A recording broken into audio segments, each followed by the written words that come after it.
SOFI update here on the first. So we got the student loan news yesterday. The Supreme Court blocked the student loan forgiveness program, and that means that SOFI should be making more money now, that they can get repaid on all the loans, and it's a very, very bullish piece of news for us. Of course, the stock reacted the opposite, which actually happens a lot more in the stock market than you think, than a lot of people think. They want to look at it logically, but that's the way it goes. You get a bullish piece of news, and then the stock goes the opposite way. That's why you got to rely on the chart more, so you can understand what's going on. And in the past video, I said I was looking for $9 to $9.30. I was a little bit off. It went up to $9.40, basically right on the nose. And I'm looking for a move down now. If we zoom in here, and I'll go over the three possibilities after I go over the short-term chart. So we have this A wave that I had marked a ways back, and then we have this A wave right here, which then comes down here for an expanded flat. It looks like ABC right here for a B wave. If you look at the 1.61 fib of AB, it actually nailed it on the logarithmic chart. Let me change it. Just nailed it right there. So that is the 1.61 fib. Expanded flats oftentimes go to the 1.61 fib. So I think this is A, this is B, and I think that we have just started the C wave down.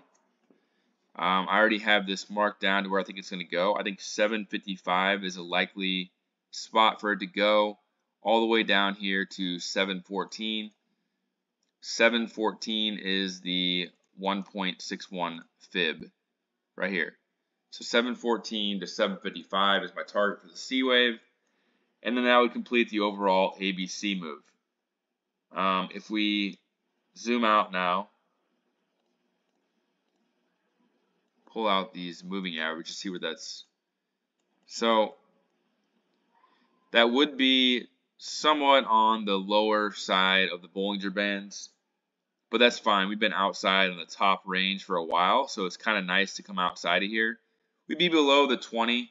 We finished below it today anyway, so it's not that big of a deal as long as it stays above the 50 and the 200. So it's just nice consolidation here. And the three possibilities from here are, get rid of these now. So if you look at this whole chart, again, the first possibility is what I've been talking about for a while, which is a diagonal, which I'd be looking for about 12, 13, 14 bucks, something like that.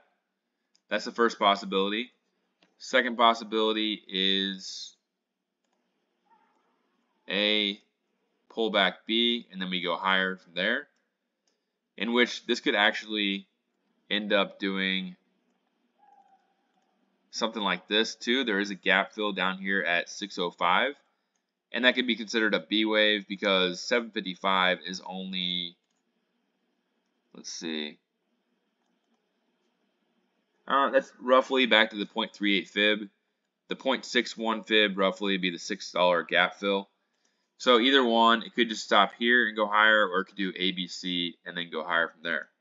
But I would rather see it stop here because this might start getting the moving averages crossing to the downside at that point, and we don't want to go down this low.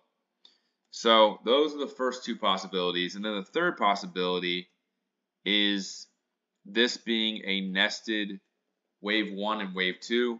If you remember, this third wave, for it to be a third wave, it usually needs to go to the 1.61 fib, and this came nowhere near that.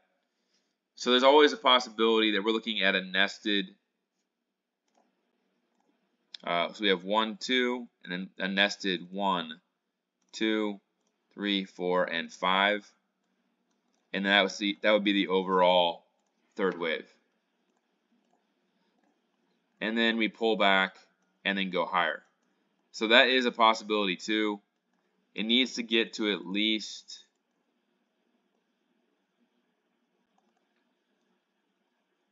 well, it needs to get a little bit lower for that to happen though. On the logarithmic chart at least at 678. On the regular chart, it only needs to get down to 740. So that's a possibility too. You notice though that I don't have any bearish possibilities from here. We got great news on Friday.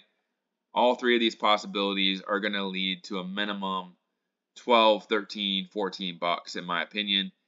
It's just a consolidation will probably take, I would say, at least a couple more weeks before we can start the next uptrend. Although this right here is showing that we hit the outside of the parallel line around July 6th. That's pretty quick. So we'll see how it plays out, but all these possibilities are bullish. I would be looking to sell some puts, buy some more shares. You could have sold covered calls up here and then take profit down here. Kind of risky though, because we know we probably have a move higher here.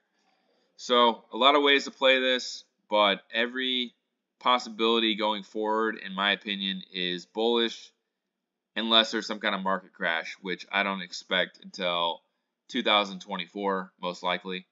So that's pretty much it. Let me know what you think and leave a comment. Anything you want to point out about the chart, whatever you want to say, leave it in the comments, and I'll talk to you in the next video.